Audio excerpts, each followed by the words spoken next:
Ralph then makes the weakest, most ineffective attempt I've ever seen at trying to convince Vanellope not to race. Thankfully, he quickly drops the act and tells her everything King Candy just told him. She doesn't believe him though, and considering all the work they just did and what this means to her, it's hard to blame her. Unfortunately, with Vanellope refusing to listen and the possibility that her racing might doom the entire game and her own life, Ralph has to make a very hard choice. In a scene that does its best to rip my heart out every time I watch it, he destroys the car. Regretfully, he then goes back to his own game, but finds everyone gone except for Jean. Since Ralph went missing, the game was labeled out of order, and now it's scheduled to be unplugged. In a surprisingly decent moment, Jean keeps his word and gives Ralph a key to the penthouse, but it doesn't last long. Ralph says he just didn't want to live alone in the garbage anymore, and Jean responds by shitting on him yet again. Fucking Christ, dude! This is partially your fault! Ralph ran off in the first place because you kept pushing his buttons for no reason, and now that you're about to lose everything, you're still fucking doing it! What the hell is wrong with you? And by the way, I find it really distasteful to have this message of, you must conform and don't ever shake up the system, shoved in our faces when Ralph's only problem was that he didn't want to be treated like shit! Frustrated, Ralph throws the medal and knocks the out of order sign down a bit, letting him see the Sugar Rush machine, including the great big picture of Vanellope on the side, and she's even driving King Candy's car no less. Now for anyone wondering why Ralph didn't notice this before, it is made clear that he didn't really think very much of Sugar Rush before now, so it makes sense that he just wouldn't pay attention to something like that. And so, Ralph goes back to Sugar Rush and asks the million-dollar question. If Vanellope is only a glitch, why is her picture on the side of the game? Apparently, King Candy reprogrammed the game and tried to delete Vanellope, effectively turning her into a glitch. And the real reason he doesn't want her to race is because the game will reset if she crosses the finish line. Ralph finds out where Felix is and has him fix Vanellope's car. And in kind of a weird moment, Felix tells Ralph how awful everything's been lately and then says Ralph wouldn't understand.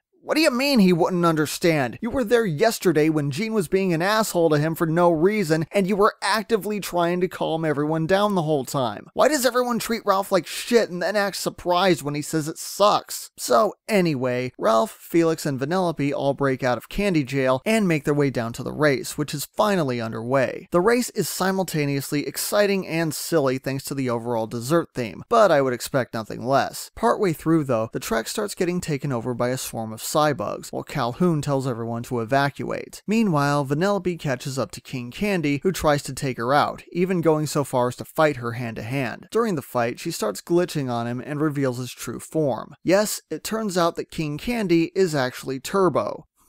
A racing character who jumps into the newest, most popular racing game, takes it over, then gets defensive about other characters potentially doing the same thing, and even uses his own experience to manipulate characters like Ralph in order to maintain his own power? Holy shit, that was really smart! As twists go, there's just enough information for this to make sense without bashing you over the head and making it obvious the whole time. At this point, Vanellope is in a position to do little more than wait to be wiped out. So with no other real option, she figures out how to control her glitching and uses it to escape. And while she's on her way to the finish line, Turbo is in just the right position to be eaten by a cybug. Unfortunately, this isn't quite the instant victory that you might normally expect. Even more bad news, Vanellope can't finish the race anymore because the cybugs are so numerous that there isn't a finish line to cross. In a desperate attempt, Ralph tries to force Vanellope through the exit, but true to what she said earlier, it just won't work. Calhoun reminds Ralph of the beacon from Hero's Duty, a massive beam of energy shooting into the sky that would draw the cybugs in and vaporize them. He then heads to Diet Cola Mountain, remembering that there's a pool of boiling Diet Coke inside, capped at the top by a giant stack of Mentos, and anyone who's tried this experiment before knows what happens next. However, there's one more obstacle to get past. It was established earlier that the cybugs become what they eat, and as it happens, one of them has just become Turbo. Apparently, he's powerful enough to maintain his own consciousness after merging with the bug. Feeling stronger than ever, he now plans to take over every game in the arcade, even though if he succeeds, having every game full of cybernetic turbo bugs would mean every game getting trashed. Throughout the movie, Ralph has been warned about going turbo, the possibility of his desire for attention getting so far out of control that it would put put others in danger, and now he's facing the ultimate consequence of what that means. If you recall the Badanon meeting at the beginning, one of the main pieces of advice given to Ralph is that you have to love yourself, and according to many social theorists, what you get out of life is largely a reflection of how you feel about yourself. After all, if you don't even like yourself, or you're not okay with who you are, then it's probably going to be difficult to connect with others, and even then, having other people like you isn't going to solve your problem. Of course, at this point, I'm only trying to illustrate what I think the movie is trying to tell us. It's just too bad that that was never actually Ralph's problem. They try to show him all sad in the penthouse to illustrate that getting material things won't make you happy, but I want to make something very clear. The hero's medal was never actually about the medal, and the key to the penthouse was never about the penthouse. And Ralph even says so repeatedly. He isn't depressed, he doesn't look down on himself, and unlike Turbo, he isn't trying to get attention just for the sake of getting attention. In fact, as bad as he felt at the beginning, he probably would have let it go if it hadn't been for Gene trying to kick him in the balls. So, when he breaks free from Turbo's grip and recites the bad guy affirmation one more time, a lot of fans got emotional at this scene because, you know, symbolism and everything, but I'm sorry. I just didn't feel it because Ralph's problem wasn't set up properly for this to pay off. So instead, on the surface, all I see is Ralph promising to be a bad guy while trying to sacrifice himself doing something good, which tells me that the movie still doesn't understand its own message yet. In any case, he ultimately does not sacrifice himself, as he's saved at the last second by Vanellope and her glitching powers. Turbo and the Cybugs are destroyed by the power of Mentos, and after a quick fix to the racetrack, Vanellope resets the game. In a bit of another twist, we find out that she's actually a princess. And to be fair, it is a Disney movie, so it was either this or Calhoun. But in yet another twist, she almost immediately rejects the title. After having a bit of fun messing with the bullies from earlier, she reverts back to her mundane, glitchy self. Just like before, when her code said she was a glitch, but she knew deep down that she was a racer, now that her code is telling her she's a Disney princess, her reaction is, fuck that noise, do I really look like a princess to you? And this is where I think the bad guy affirmation really applies. Not to Ralph, but to Vanellope. Again, the bad guy affirmation is about being yourself, with the final line, there's no one I'd rather be than me. Who in this movie personifies that better than Vanellope? She gets treated like a villain throughout the film, and yet even when she has the chance to be a completely different person, she says, no, I already know who I am, and I like who I am. Plus, now that she has her glitching under control, she treats it like a superpower, which ties in with what I said about learning your strengths and embracing them, a concept I'm sure Disney won't keep milking in future movies. And besides that, she has a more complex character arc, and she has more to gain or lose by the film's outcome, which is why the majority of the story takes place in Sugar Rush. In fact, I think this movie is more about Vanellope than it is about the goddamn title character, and in that sense, Wreck-It Ralph just might convey the central theme of Sucker Punch better than Sucker Punch. Now that's not to say that Ralph doesn't also go on a journey, it just isn't anywhere near as complex as the movie wants us to think it is. He isn't trying to go Turbo. Turbo's like one of those popular kids in high school who grows up, finds out he isn't popular anymore, and then tries desperately to cling to any form of relevance. Ralph just wants his co-workers to be nicer to him. I mean, he says right at the beginning that all he really wants is a friend and a piece of pie every once in a while, and when he finally goes back to his game in the end, saving them from being unplugged, that's really all he ends up getting, and it's a perfectly satisfying conclusion. So yeah, the movie kinda fails with its premise when it comes to Ralph, and that's important to recognize. But regardless of whether you buy into the idea of the not evil bad guy who kinda dreams of becoming a good guy but not really, even though he's already good, the fact is that everything else in this movie works. It looks great, the performances are great, the pacing is fantastic, with new information being given when it's needed without ever feeling contrived, a couple of side characters notwithstanding, and the main characters are all written three-dimensionally, and they all have clear story arcs that pay off. And yes, that also includes Ralph. That's why I can't really be mad at anything here. Ralph is a great character. He's just not the character that the movie advertises, and I think most of that is because of Disney, which is still stuck in a black and white mindset. Let's be honest here, Disney, you wanted this character to be Wario, someone who's clearly an evil bastard at the end of the day, but is also funny, kid-friendly, able to carry a lead role, and yet still spends most of his time fighting other bad guys. You just couldn't go all the way through with it, so instead you gave us a mildly agitated Care Bear with a case of gigantism. I'm assuming this same mindset is what led to the film having perfect representations of the Street Fighter characters, even including the same voice actors from the games, but only showing generic stand-ins for the Mortal Kombat characters. Still, I give it an A for effort. As a video game movie, or at least a movie that embraces video game culture, its only real competition is Scott Pilgrim, and incidentally, Scott Pilgrim has a better video game tie-in. As a Disney movie, it doesn't quite have the Pixar power of The Incredibles or Toy Story, but it's still a little better than Tangled or Frozen. If you haven't already, be sure to check it out.